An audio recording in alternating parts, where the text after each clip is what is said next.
أعوذ بالله من الشيطان الرجيم بسم الله الرحمن الرحيم. Nanti akan dijelaskan di syarah oleh Syekh Ibnu Utsaimin rahimahullah ta'ala. Baik, matannya adalah Al-Khislatul Jami'atu li khairid dunya wal akhirah. Hendaknya penuntut ilmu ketika beribadah menggabungkan suatu khislah. Khislah ini sifat. Digabungkan satu sifat itu, yang satu sifat ini akan mendatangkan kebaikan dunia dan akhirat. Apa satu sifat tersebut? Mahabbatullahi ta'ala wa mahabbatu rasulihi sallallahu alaihi wasallam. Satu sifat itu adalah cinta kepada Allah dan cinta kepada Rasulnya. Nah, ketika seseorang beribadah harus menghadirkan rasa cintanya kepada Allah dan kepada Rasul sallallahu alaihi wasallam. Wa tahqiquha bitamahhudil mutaba'ati wa waqaful athar lil ma'sum. Dan cinta itu tentu harus diwujud nyatakan dalam bentuk mutaba'ah kita, mengikuti Nabi kita tercinta, Nabi Muhammad sallallahu alaihi wasallam. Makanya Allah Subhanahu wa taala berfirman, "Qul in kuntum tuhibbunallah fattabi'uni yuhibbukumullah wa yaghfir lakum dzunubakum." Kata Allah Subhanahu wa taala, "Wahai Muhammad, katakanlah, in kuntum tuhibbunallah, jika kalian mencintai Allah, fattabi'uni, ikuti aku." Aku di sini maksudnya Rasul sallallahu alaihi wasallam. Jadi kata Rasul sallallahu alaihi wasallam, wahai para sahabat, ketika itu tentunya Rasul sallallahu alaihi wasallam lawan bicaranya adalah para sahabat.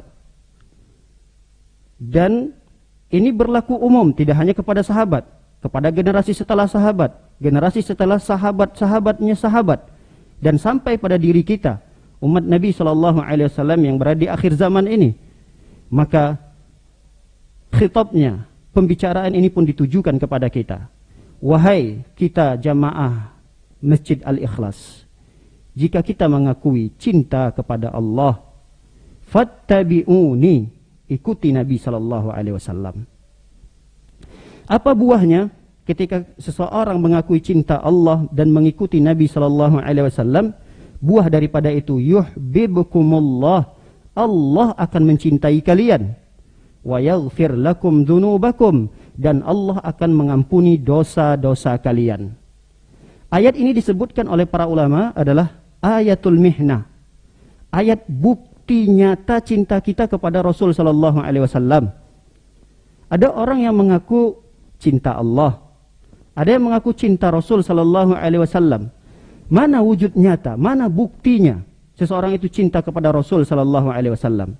Makanya kata Allah Subhanahu wa taala, pembuktian cinta seseorang kepada Rasul sallallahu alaihi wasallam, fattabi'uni, ikuti Rasul sallallahu alaihi wasallam, terutama dalam perkara ibadah, terutama dalam perkara beragama. Adapun dalam perkara duniawi, selama itu tidak ada larangan nas untuk mengerjakan, silahkan. Tidak perlu mengikuti tata cara yang dilakukan oleh Rasul sallallahu alaihi wasallam dalam urusan duniawi, selama tidak ada larangannya.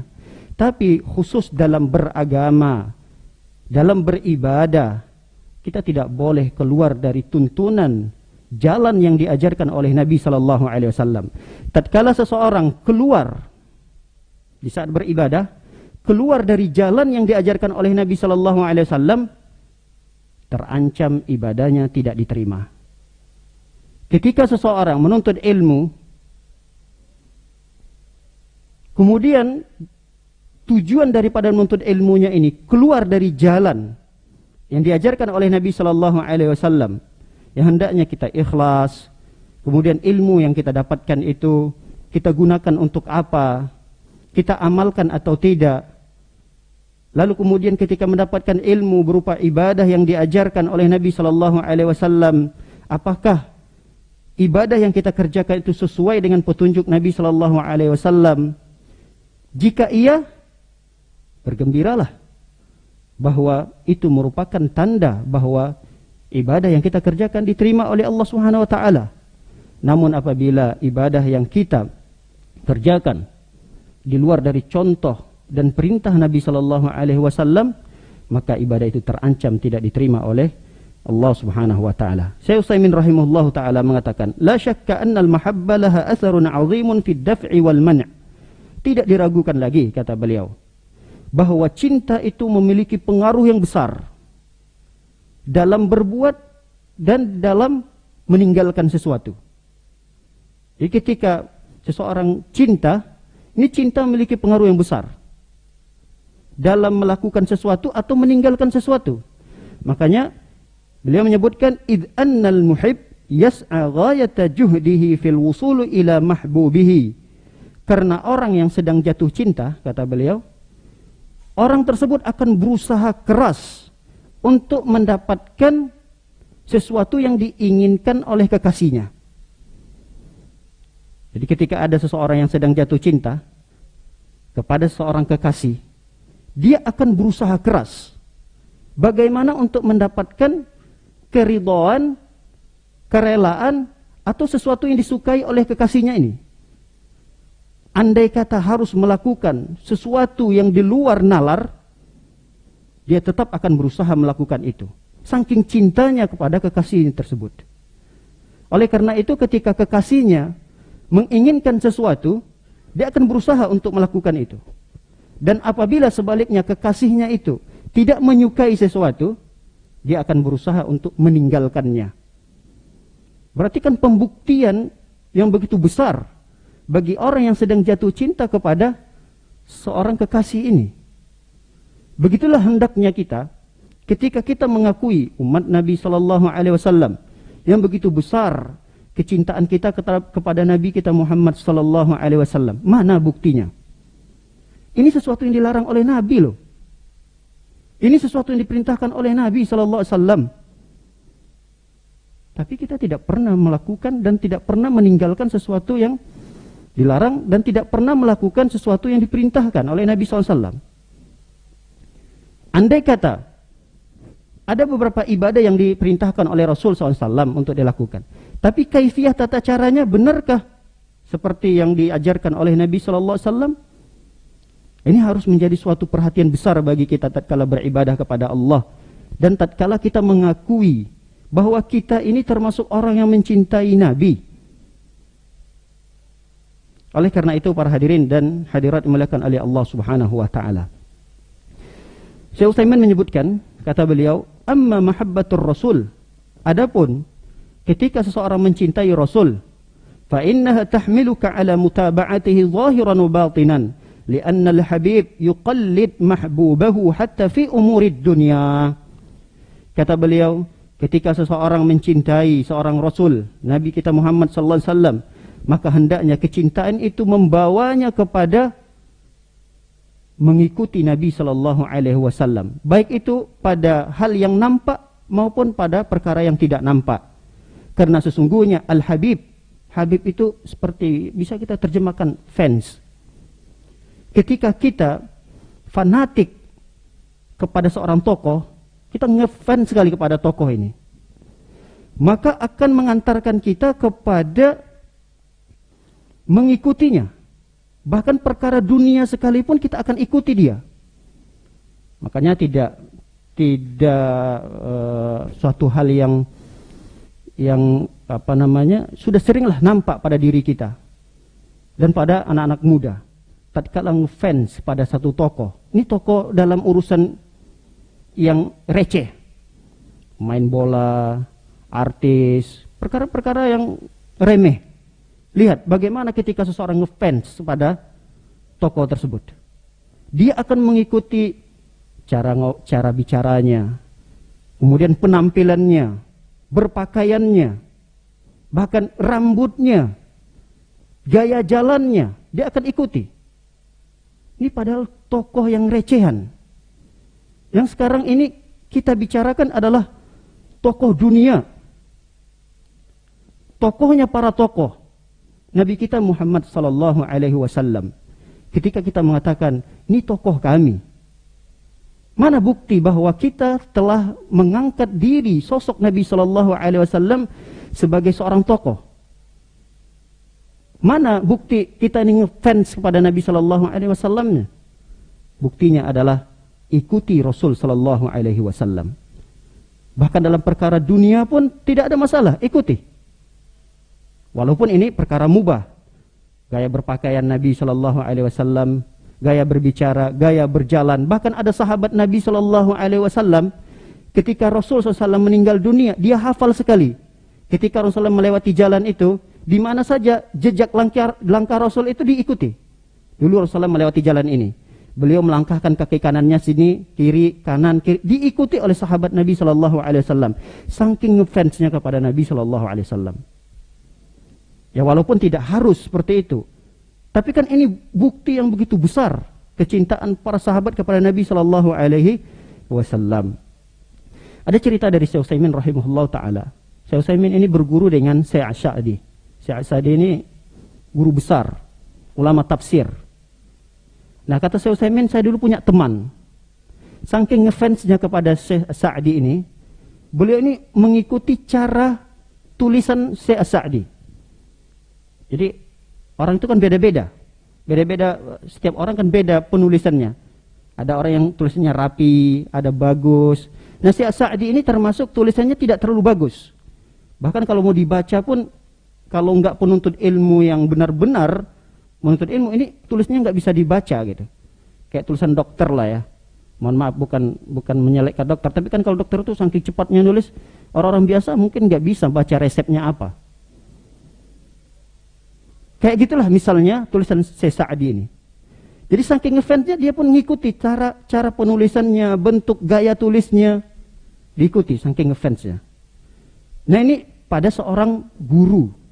Bagaimana lagi dengan seorang Nabi tercinta, panutan kita Nabi Muhammad sallallahu alaihi wasallam. Para hadirin dan hadirat mulakan oleh Allah Subhanahu wa taala. Ingatlah ayat yang disampaikan tadi, ini adalah ayatul mihnah kata para ulama, ayat bagaimana pembuktian cinta kita kepada Nabi sallallahu alaihi wasallam, sehingga kita tidak hanya mengaku, mengklaim bahwa kita cinta kepada Nabi, tapi ternyata kita jauh dari cara beragamanya Nabi sallallahu alaihi wasallam. Baik, kita kembali kepada matannya. Kata Syekh Bakar Abu Zaid, wabil jumlah fahadani aslu hadhil hilyah wa yaqa'ani minha mawqi'at taj minal hullah. Maka kata beliau, dua syarat di atas, ikhlas dan cinta kepada Allah atau cinta kepada Rasul, ini adalah dua dasar, dua pokok yang harusnya menghiasi ibadah seseorang. Dan apabila ini terjadi pada diri seseorang, dua perkara ini, maka dua perkara ini akan menjadi taj, menjadi mahkota pada diri seseorang. Maka beliau menasihati, faya ayyuhat tullab, wahai para penuntut ilmu, ha antum haula'i tarabba'tum lid-dars, kalian ini sudah melewati pelajaran-pelajaran yang banyak. Wa ta'allaqtum bi anfasi 'ilaq, dan kalian sudah melewati beberapa majelis-majelis ilmu. Kita ini sudah melewati berbagai macam jenis disiplin ilmu kita pelajari. Kita sudah ratusan kali duduk di majelis ilmu. Maka apa wasiat beliau? Fa usikum wa nafsi bittaqwallahi ta'ala fi sirri wal alaniyah. Aku wasiatkan, kata Syekh Bakar Abu Zaid, aku wasiatkan kalian dan diriku terutama untuk bertakwa kepada Allah Subhanahu wa taala, baik dalam kesendirian maupun ketika kita berada di tempat umum. Fahiyal uddah, karena takwa itu adalah merupakan bekal kita. Wahiyya mahbatul fadail, takwa itu merupakan sesuatu yang menyebabkan fadilah, keutamaan dan karunia Allah turun. Wa mutanazzalul mahamid, dan akan menurunkan pujian-pujian Allah Subhanahu wa taala kepada makhluk ini ketika berada di majelis ilmu. Wahiyya mab'atsul quwwah, dan takwa ini akan membangkitkan kekuatan tersendiri, energi pada seorang hamba.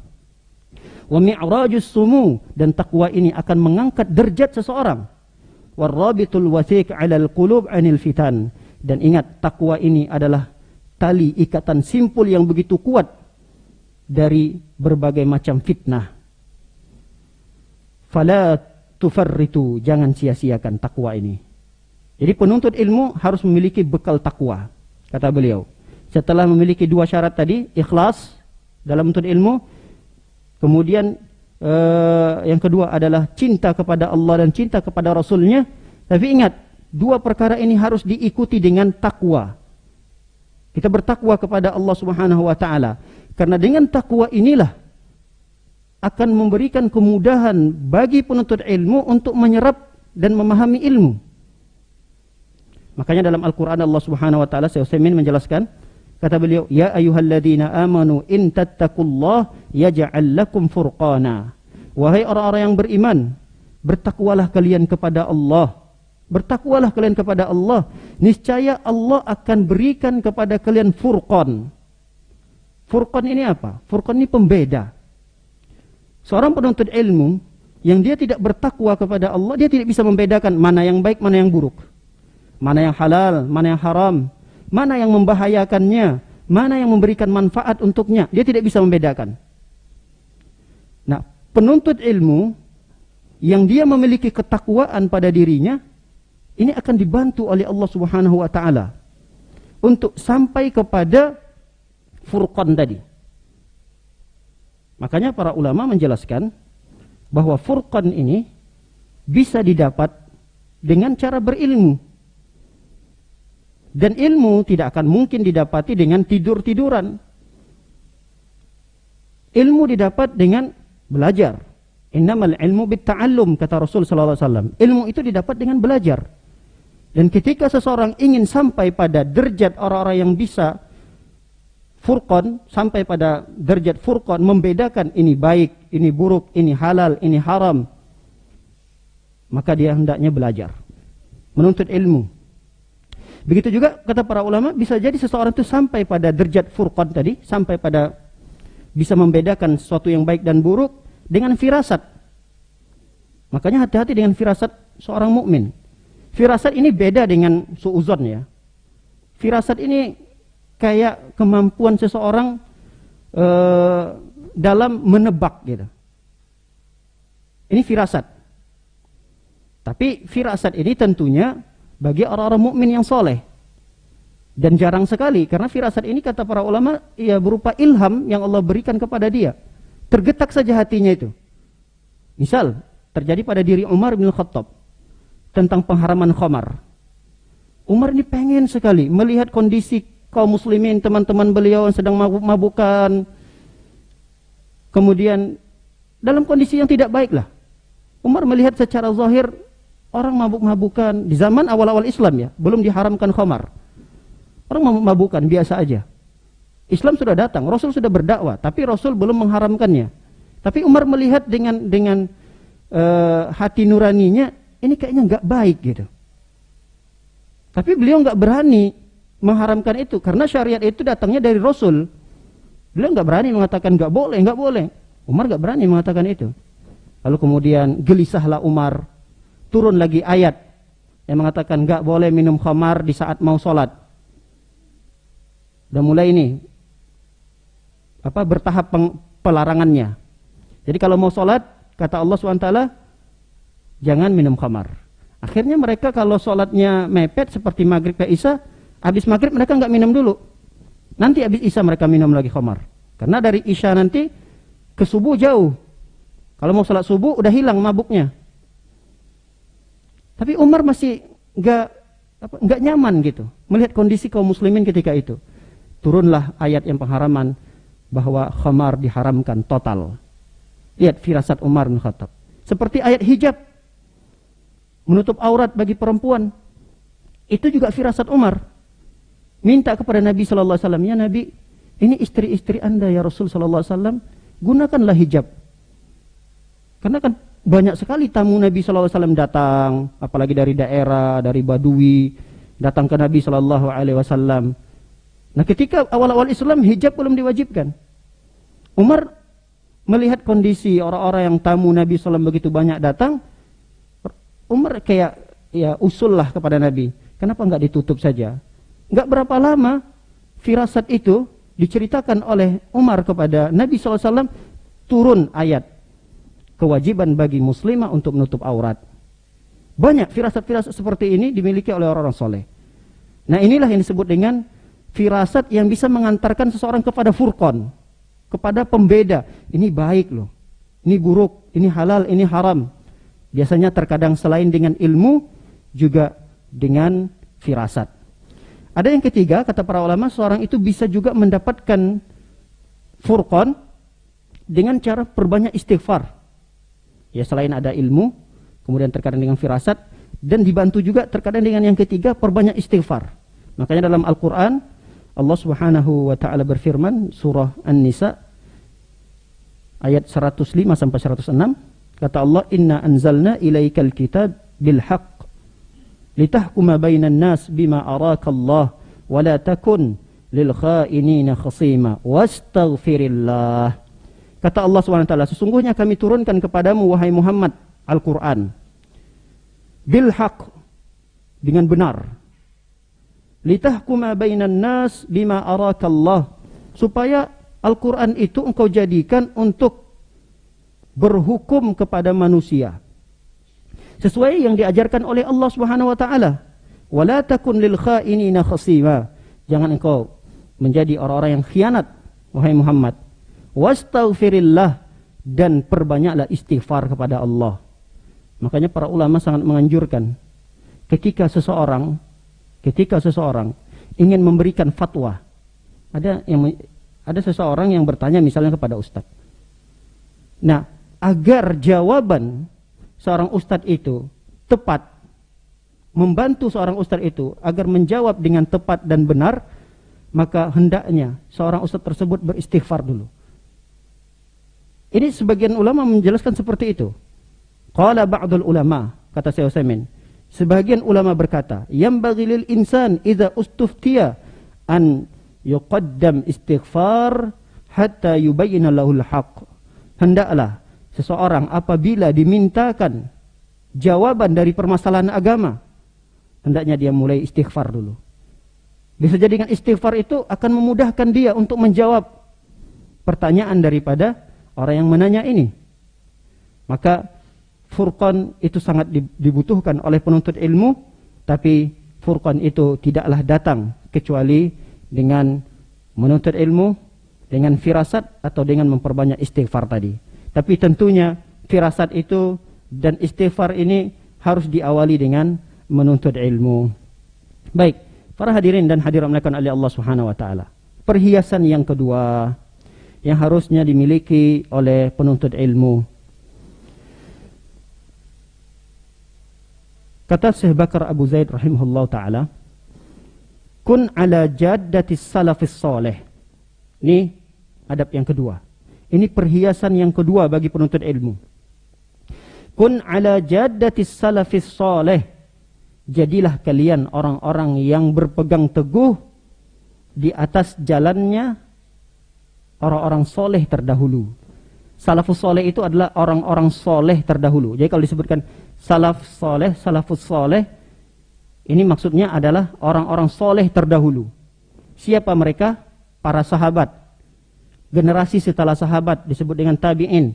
Generasi setelah tabi'in disebut dengan atba'ut tabi'in. Ini generasi salaf. Nah, biasanya pengikutnya ini disebut dengan salafi. Tapi ada orang untuk mewaspadai salafi ini ditambah wahabi. Ini tuduhan saja. Dan ini mencemar nama salafi yang mereka mengikuti orang-orang soleh terdahulu. Jadi salafi itu maksudnya nisbat. Dinisbatkan kepada salafus soleh. Salafus soleh. Nah, pengikutnya yang mereka berjalan di atas jalan salafus soleh itu biasanya disebut dengan salafi. Nah, untuk menghindari orang-orang untuk belajar mengambil ilmu dari orang-orang soleh terdahulu, kadang dituduhlah, ditambahkanlah kalimat supaya mengerikan orang mendengarkan. Kalau kalimat ini orang-orang supaya jauh, ditambahlah wahabinya, padahal ini tuduhan saja. Padahal salafi itu sangat bagus. Bagus. Kenapa? Karena dia dinisbatkan kepada pengikut orang-orang soleh terdahulu. Cuma kita tidak boleh merekomendasikan kita ini salafi yang sejati gitu. Nggak boleh. Karena belum tentu kita ini betul-betul mengikuti orang-orang soleh terdahulu. Berusaha untuk mengikuti iya. Makanya kata beliau di sini, kun ala jadatis salafis soleh. Jadilah orang-orang yang betul sungguh-sungguh dalam mengikuti jalannya orang-orang soleh terdahulu. Sungguh-sungguh. Tentunya dalam menuntut ilmu. Lihat apa kata beliau? Kun salafiyan alal jaddah. Jadilah salafiyan. Maksudnya orang-orang yang berpegang teguh di atas jalannya orang-orang soleh terdahulu. Tariqus salafus salih minas sahabah. Yaitu jalannya para sahabat. Bagaimana cara para sahabat dalam menuntut ilmu? Itu ikuti. Faman ba'dahum, dan siapa saja orang-orang setelah sahabat, yaitu tabi'in. Mimman qafa atharahum fi jami'i abwabid din. Ingat, ikuti mereka dalam semua bab agama. Nah, kenapa terkadang orang ketika melihat atau mendengar nama salafi ini alergi, nggak suka? Karena memang kenyataannya sebahagian ya, mohon maaf, sebahagiannya saudara-saudara kita yang ngaji, yang mengikuti salafus soleh, memang tidak seutuhnya mengikuti para sahabat. Kadang mereka hanya mengikuti, mohon maaf, dalam cara beribadah dan akidah saja. Mereka lupa bahwa bab dalam beragama itu tidak hanya ibadah, tidak hanya akidah. Dalam beragama itu ada namanya bab muamalah, bab interaksi kita kepada sama manusia. Tentu wajar ada yang alergi ketika mendengar salafi ini. Kenapa? Prakteknya mereka di masyarakat, mereka tidak murah senyum, tidak suka menyapa, mengucapkan salam hanya kepada orang yang kira-kira cara berpakaiannya sama, yang satu jamaah dengan dia, padahal di sebelah kiri dan kanannya tetangganya gitu. Tentu saja ada orang yang alergi, ternyata dalam bermuamalah mereka tidak mengikuti salafus soleh. Oleh karena itu, ketika seseorang dikatakan ingin mengikuti salafus soleh, maka ikuti mereka dalam semua perkara agama. Tidak hanya memilih dalam akidah saja, tidak memilih dalam beribadah saja, tapi dalam setiap beragama. Ingat, termasuk dalam bab agama adalah adab, akhlak, muamalah, itu termasuk bab agama. Kadang banyak orang yang tidak beradab. Dia tidak tahu adab bertetangga itu seperti apa. Adab ketika bermasyarakat seperti apa. Terutama, mohon maaf, saudara-saudari kita, saudari kita yang sudahlah berpakaiannya begitu syar'i, kemudian menggunakan cadar, tapi di tengah-tengah masyarakat mereka tertuduh bahwa cara beragamanya ekstrim, padahal memang begitulah cara beribadahnya orang soleh terdahulu. Cuma tuduhan itu akan semakin tampak jelas apabila ada perkara-perkara adab dan akhlak tidak tercerminkan pada seorang muslimah ini. Hanya masalah adab misalnya. Kadang kalau berbicara tidak menggunakan bahasa yang baik kepada orang awam. Kadang kalau lewat, padahal yang dilewati itu ibu-ibu, nunduk saja, enggak menyapa. Makanya ada seorang teman pernah bercerita, mengeluhkan tentang kondisi istrinya.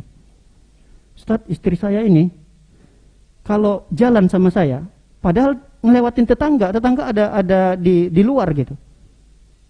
Dia lewat aja, saya perhatiin istri saya. Padahal yang dilewatin ibu-ibu gitu. Setelah istri saya ngelewatin ibu-ibu itu, saya tanya, Dek, kok tadi nggak disapa itu ibu? Kan tetangga kita. Dia paksakan istrinya untuk sampai pada derajat itu, tapi istrinya nggak bisa. Saya tanya, latar belakang istrinya seperti apa? Oh, ternyata istrinya ini sejak kecil sudah mondok. Mohon maaf, karena ilmu bermasyarakat kan tidak diajarkan di pondok. Yang diajarkan di pondok itu kalau ngelewatin orang, kalau bisa nunduk, jangan ngelihat kiri kanan. Ini memang syariat. Memang syariat. Jangan suka jelalatan gitu. Tapi kan tidak sampai seperti itu juga. Kalau memang yang dilewati adalah perempuan, ya silakan disapa, ucapkan salam. Kalau dia muslimah, ucapkan salam. Nah, ternyata dia belum membiasakan itu. Saya jelaskan, ya maklumi saja. Karena kondisi latar belakang istri Anda seperti itu gitu. Nggak bisa dipaksakan.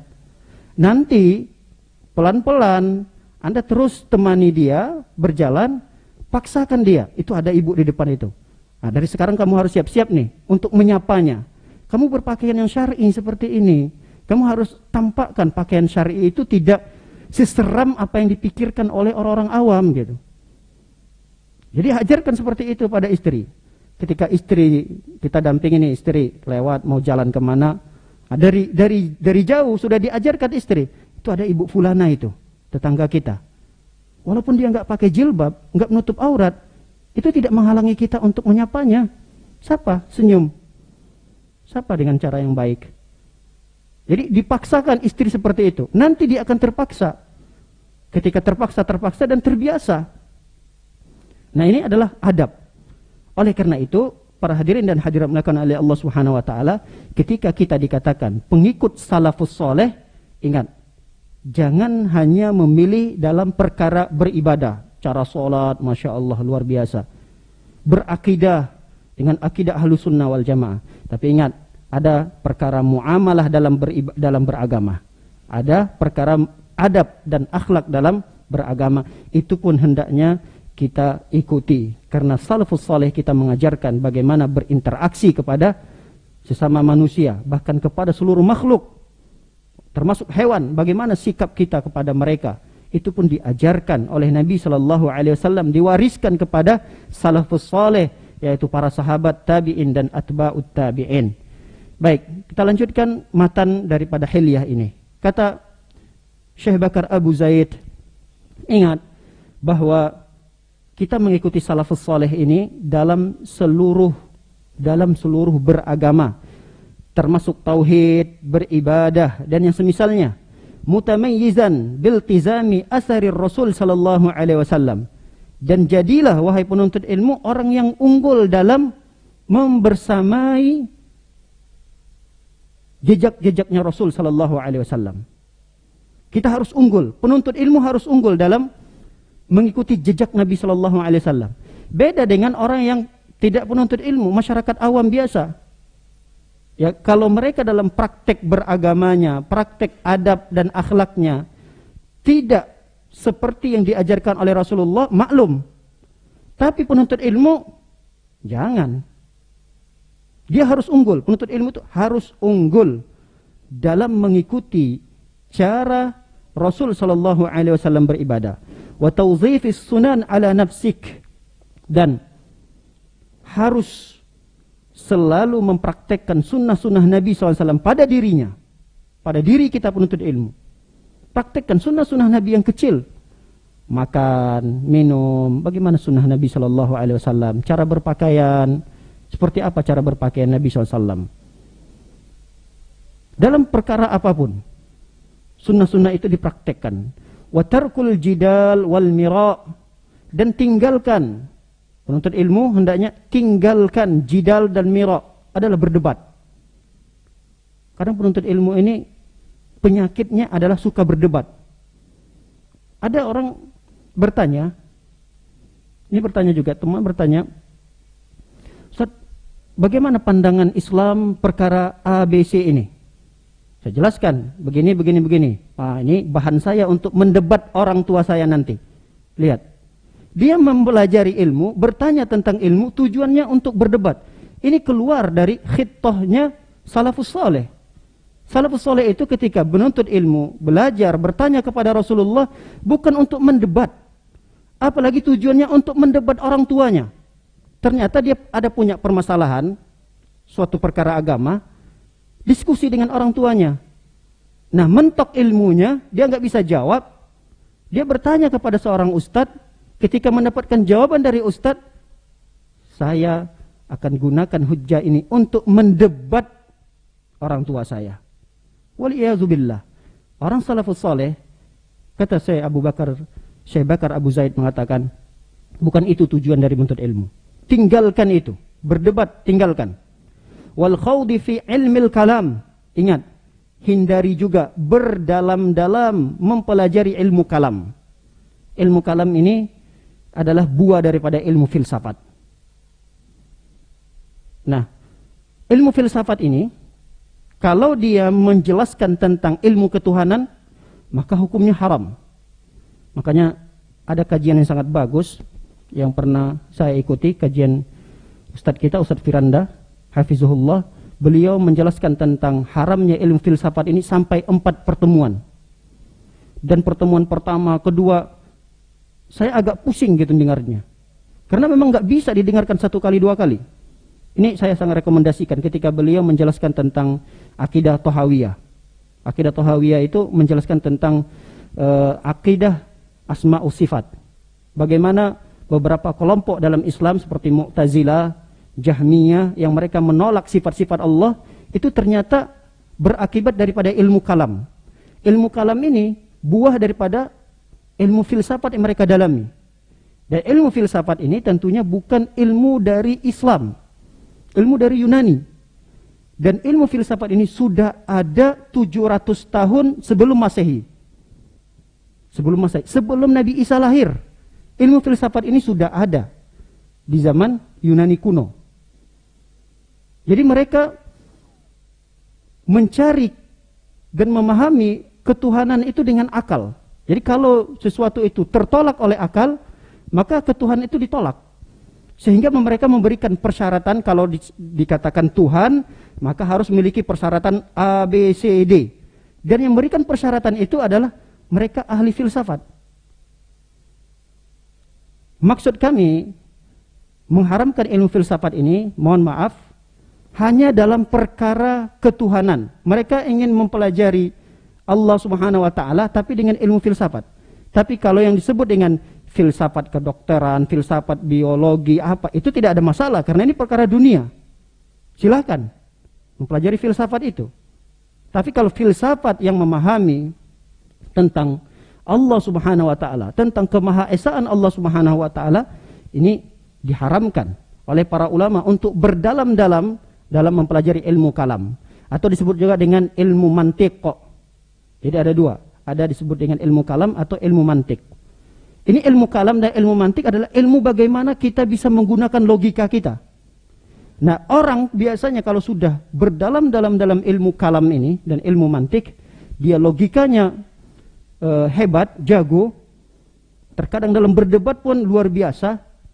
Kalau orang awam akan tersihir dengan penjelasannya. Kenapa? Karena dia menggunakan logikanya. Bahkan logikanya itu digunakan dalam memahami sifat Allah. Ini yang bahaya. Kenapa banyak sebagian kaum muslimin, ya, sebagian tidak banyak, sebagian saudara-saudara kita kaum muslimin, mereka menolak sifat Allah beristiwa, berada di atas langit. Karena nggak sesuai dengan logika mereka. Gak mungkin Allah di atas langit. Kalau Allah di atas langit, berarti Allah membutuhkan langit. Padahal Allah adalah Khalik. Tidak mungkin Allah butuh kepada makhluk. Akal. Berarti ini buah daripada ilmu kalam. Buah daripada ilmu mantik. Jadi banyak saudara kita itu menolak sifat Allah, itu dikarenakan ilmu kalam ini. Mereka menolak Allah di langit. Kenapa? Allah itu kan akbar, Allahu akbar, Allahu akbar, Allah maha besar. Kalau Allah di langit, berarti langit lebih besar dari Allah. Iya juga ya, logika lagi. Terkadang orang-orang awam tergiur, tersihir dengan penjelasannya. Padahal penjelasannya murni dengan akal. Ya Allah Subhanahu wa taala mengatakan, Ar-Rahmanu 'alal 'arsy istawa. Allah Ar-Rahman itu berada di arsy. Arsy itu adanya di langit. Allah yang mengatakan seperti itu. Kita akan cukup mengimani sudah. Tapi mereka enggak. Jangan. Jangan disebut Allah beristiwa di atas langit. Tapi Allah menguasai langit. Menguasai alam. Ditakwil. Ini akibat apa? Akibat ilmu kalam. Sebagian saudara kita menolak sifat Allah turun dari langit ke bumi di sepertiga malam terakhir. Kata mereka, ini bertentangan dengan logika. Kan di dunia ini kan berbeda-beda malamnya, sepertiga malam terakhirnya. Di Indonesia bagian timur jam sekian, nanti bagian barat jam sekian. Belum lagi nanti di Saudi sepertiga malamnya beda lagi. Berarti Allah Subhanahu wa taala kerjaannya turun terus. Logika. Akhirnya apa? Allah tidak memiliki sifat turun. Yang turun itu siapa? Rahman Allah. Ditolak lagi sifat Allah Subhanahu wa taala. Makanya ketika seseorang ingin bermajlis ilmu, dia harus memiliki sifat ini, adab ini, yaitu ikuti cara salafus saleh dalam beragama, dalam cakupan apa saja, termasuk kata beliau tinggalkan ketika menuntut ilmu untuk berdebat, tinggalkan terlalu berdalam-dalaman dalam membahas ilmu kalam, ilmu mantik, karena itu akan membahayakan akidah seseorang. Padahal akidah Islam ini sangat mudah sekali. Saking mudahnya, orang-orang Arab Badui itu kan orang yang tidak berpendidikan. Orang dari kampung datang ke kota, ke Madinah, bertanya kepada Nabi SAW dalam perkara apa saja, ibadah, akidah. Ketika bertanya, dijawab oleh Rasulullah, udah mereka paham, pulang. Mereka tidak mendebat Nabi SAW. Mereka tidak menggunakan logika mereka ketika Rasul SAW menjelaskannya. Karena agama Islam ini mudah dipahami.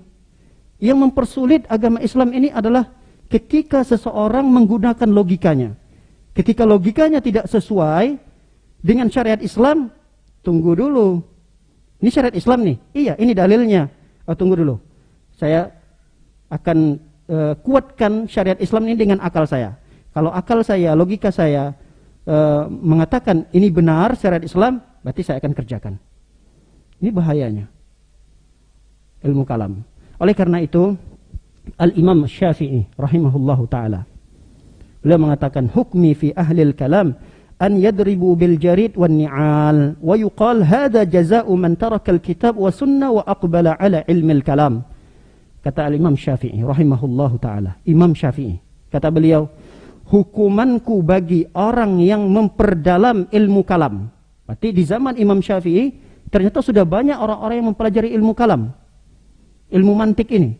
Kata Imam Syafi'i, hukumanku bagi orang-orang yang memperdalam ilmu kalam dipukul dengan pelepah korma. Dipukul dengan pelepah korma dan pakai sendal atau pakai sendal.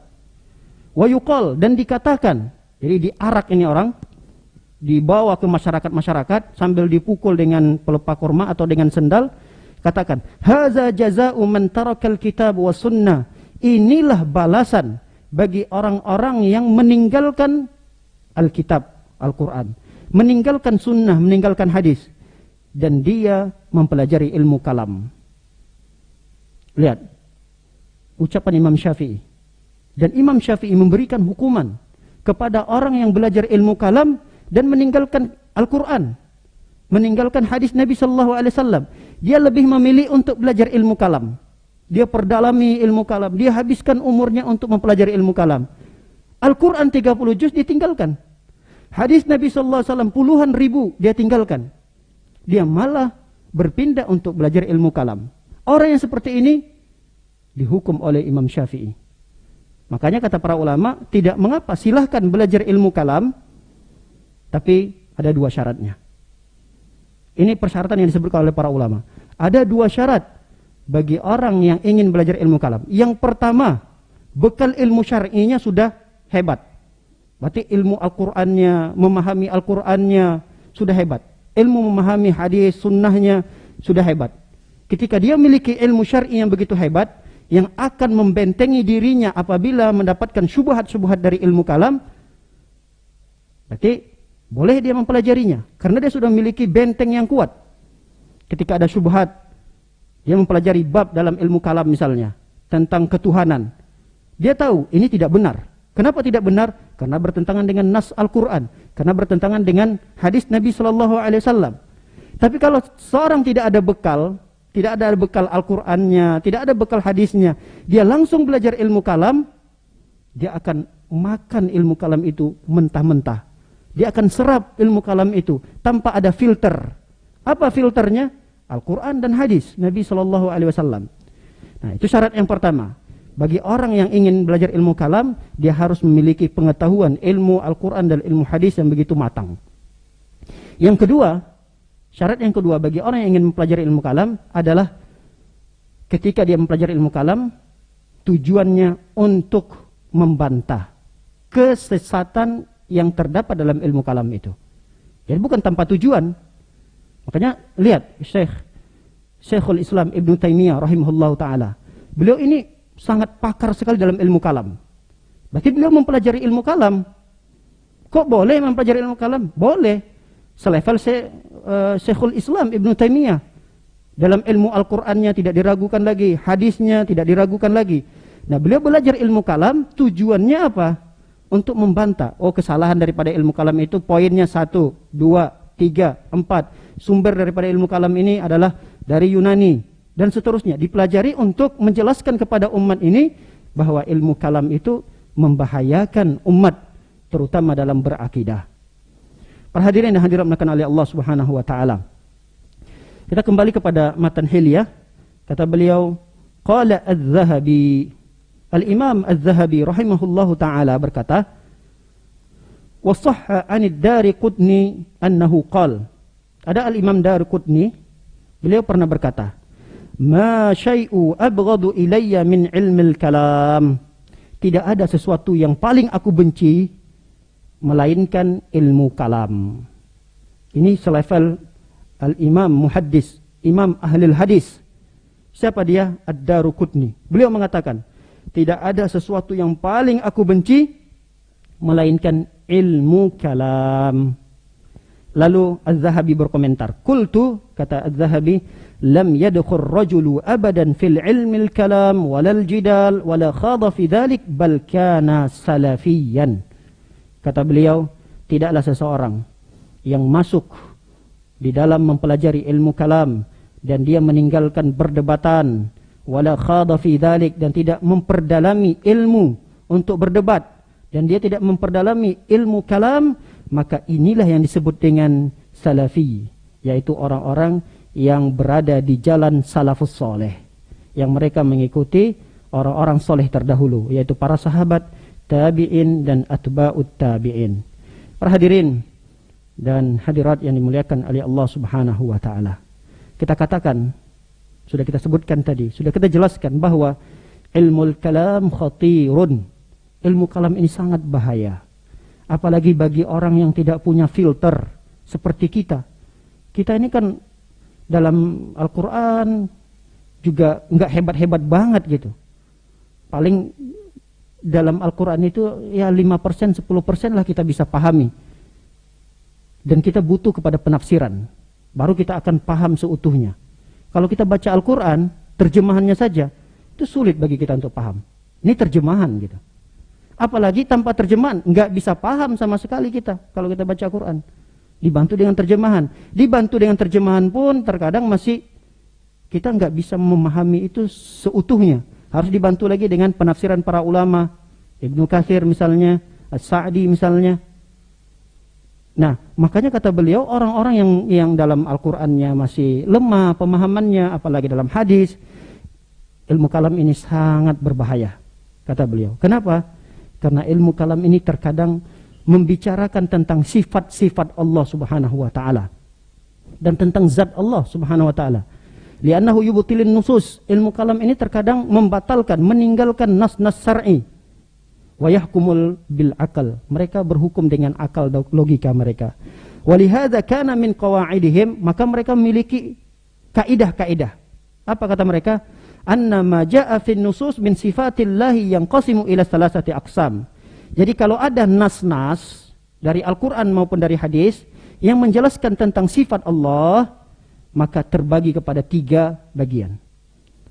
Yang pertama, qismun aqarruhul akal, fahada nuqirruhu bidalalatil aql la bidalalatis sam'i. Kata beliau, ada bagian yang pertama, apabila ada nusus, nas yang menjelaskan tentang sifat Allah, tapi nas ini sesuai dengan akal, disetujui oleh akal kita. Oh, berarti nas ini benar. Subhanallah. Jadi yang membenarkan nas ini adalah akalnya. Kalau akal sesuai dan menyetujui sifat Allah yang satu ini misalnya, sesuai dengan akal, udah berarti ini benar, nasnya benar. Ada kaidah yang kedua. Kaidah yang kedua adalah qismun nafahul akal. Ada sifat Allah yang dijelaskan dalam Al-Quran. Ada sifat Allah yang dijelaskan dalam hadis. Tapi ini bertentangan dengan akal. Enggak sesuai dengan akal. Seperti tadi Allah beristiwa, misalnya Allah punya tangan. Kan dalam Al-Quran disebutkan Allah punya tangan. Tapi enggak sesuai dengan akal nih. Masa sih Allah punya tangan? Enggak sesuai dengan akal. Allah kan tidak ada sesuatu yang menyerupainya. Kalau dikatakan Allah punya tangan, berarti Allah seperti makhluk. Padahal dalam Al-Quran tidak ada sesuatu yang menyamai Allah. Nah, kita yang mengimani Allah punya tangan, kita sama sekali tidak menyamai Allah dengan makhluk. Kita hanya mengimani. Kita tidak menyamai Allah dengan makhluknya. Maka kata mereka, sesuatu nas yang menceritakan tentang sifat Allah, tapi tidak sesuai dengan akal logika, maka tolak sifat tersebut. Bagaimana cara mereka menolaknya? Dengan cara yang halus. Kalau Jahmiyah, kalau Mu'tazilah dengan cara yang kasar. Dengan cara kasar, udah tolak, tidak ada. Batal ayat itu. Tapi kalau, mohon maaf, misalnya Asy'ari, kemudian Maturidi, mereka menolaknya dengan cara yang halus. Bagaimana cara mereka menolaknya? Ditakwil.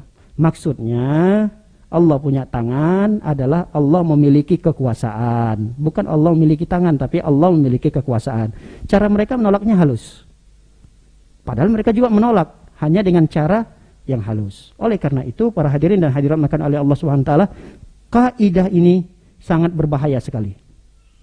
Kaidah yang ketiga adalah qismun lam yarud al-akal binafyihi wala bi'ithbatihi. Ada kaidah yang ketiga, apabila ada nas, yang nas ini menceritakan sifat Allah, tapi nas ini tidak bisa ditolak dengan akal, dan tidak juga bisa ditetapkan oleh akal.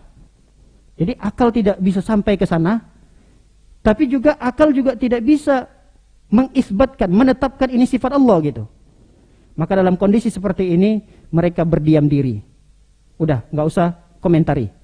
Ini ayat tidak perlu dikomentari. Karena ayat ini menceritakan sifat Allah yang tidak bisa ditolak oleh akal, tapi akal juga tidak bisa menetapkan sifat ini.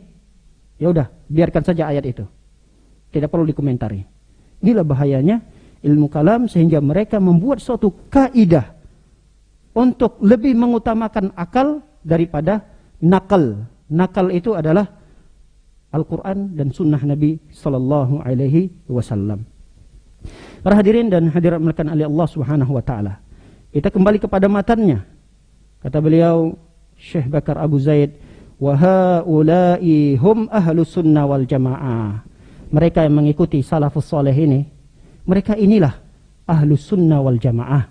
Al-muttabi'una athar Rasulullah sallallahu alaihi wasallam, yang mengikuti athar jejak-jejak Nabi sallallahu alaihi wasallam. Wahum kama qala Syekhul Islam Ibnu Taimiyah rahimahullahu taala. Mereka yang mengikuti salafus saleh ini pernah dikomentari oleh Syekhul Islam Ibnu Taimiyah rahimahullahu taala. Kata beliau, wa ahlus sunnah, adapun ahlus sunnah nuqatul muslimin. Mereka ini adalah kemurnian kaum muslimin. Jadi sekian banyaknya kaum muslimin, mohon maaf, kita kalau mau melihat kemurnian kaum muslimin yang begitu banyak, miliaran misalnya jumlah kaum muslimin, lihat mana kaum muslimin yang begitu murni, yaitu mereka-mereka ahlu sunnah wal jamaah. Siapa mereka ahlu sunnah wal jamaah? Yang mereka selalu berada di jalan salafus soleh. Siapa salafus soleh? Sahabat tabi'in, atba'ut tabi'in. Mereka inilah ahlu sunnah wal jamaah. Tapi ingat, dalam segala aspek beragama, tidak hanya dalam satu disiplin ilmu saja, tidak hanya dalam ibadah saja, tidak hanya dalam berakidah, tapi dalam berakhlak, dalam beradab, dalam bermuamalah juga harus mengikuti salafus saleh. Makanya kata Syekh Islam Ibnu Taimiyah mengatakan, ahlu sunnah nuqatul muslimin, merekalah kaum muslimin yang murni.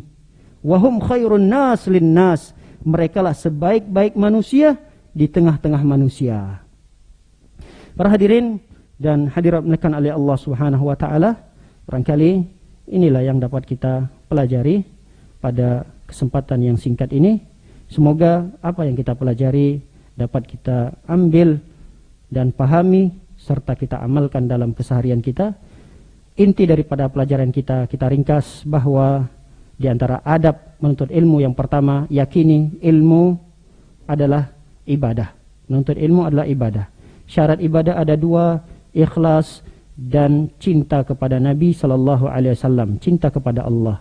Kemudian yang kedua, yang wajib untuk kita hiasi diri kita sebagai penuntut ilmu, maka bersungguh-sungguhlah untuk mengikuti salafus saleh. Ini adab yang kedua. Kami ulangi, adab yang kedua yang begitu panjang lebar kita jelaskan tadi. Adab yang kedua adalah bersungguh-sungguhlah dalam mengikuti jalannya salafus saleh dalam beragama, terutama dalam menuntut ilmu. Bagaimana salafus saleh dalam menuntut ilmu? Ingat, tinggalkan berdebat. Karena berdebat itu tidak akan mencari kebenaran. Orang kalau sudah tujuannya debat kusir, bukan diskusi, dia bukan lagi untuk mencari kebenaran, tapi bagaimana untuk membenarkan pendapatnya. Dia akan berusaha keras untuk bagaimana memenangkan pendapatnya. Itu tidak akan terjadi pada penuntut ilmu. Tinggalkan berdalam-dalam dalam masalah ilmu kalam. Jangan sekali-kali mencoba untuk belajar ilmu kalam. Apalagi mempelajari filsafat tentang ketuhanan. Kalau filsafat tentang duniawi silahkan. Tapi kalau tentang ketuhanan, tinggalkan itu. Karena itu jauh dari salafus saleh. Karena di zaman salafus saleh sudah ada ilmu filsafat. Kita sudah jelaskan tadi, ilmu filsafat itu 700 tahun sebelum Masehi. Kalau sekarang udah 2021, berarti sebelum tahun 2000, 700 tahun sebelumnya ilmu filsafat ini sudah ada. Tapi lihat, orang-orang soleh kita terdahulu, para sahabat, para tabi'in, atba'ut tabi'in, tidak tergiur untuk mempelajari ilmu filsafat itu. Oleh karena itu, orang yang benar-benar ingin menuntut ilmu, dia menghindari ilmu filsafat ketuhanan dan ilmu kalam. Dan ini adalah buah daripada ilmu filsafat tadi. Demikian yang dapat kita pelajari, semoga bermanfaat. Kita mohon ampun kepada Allah Subhanahu wa taala dari kesalahan-kesalahan yang kita lakukan, terutama saya barangkali ada kesalahan dalam membacakan ayat-ayat Al-Qur'an atau hadis-hadis Nabi sallallahu alaihi wasallam. Saya mohon ampun kepada Allah Subhanahu wa taala. Barakallahu fikum wa sallallahu ala nabiyyina Muhammadin wa ala alihi wa sahbihi wa sallam ajma'in. Akhir da'wan alhamdulillahi rabbil alamin. Subhanakallahumma bihamdika asyhadu an la ilaha illa anta astaghfiruka wa atubu ilaik. Assalamualaikum warahmatullahi wabarakatuh.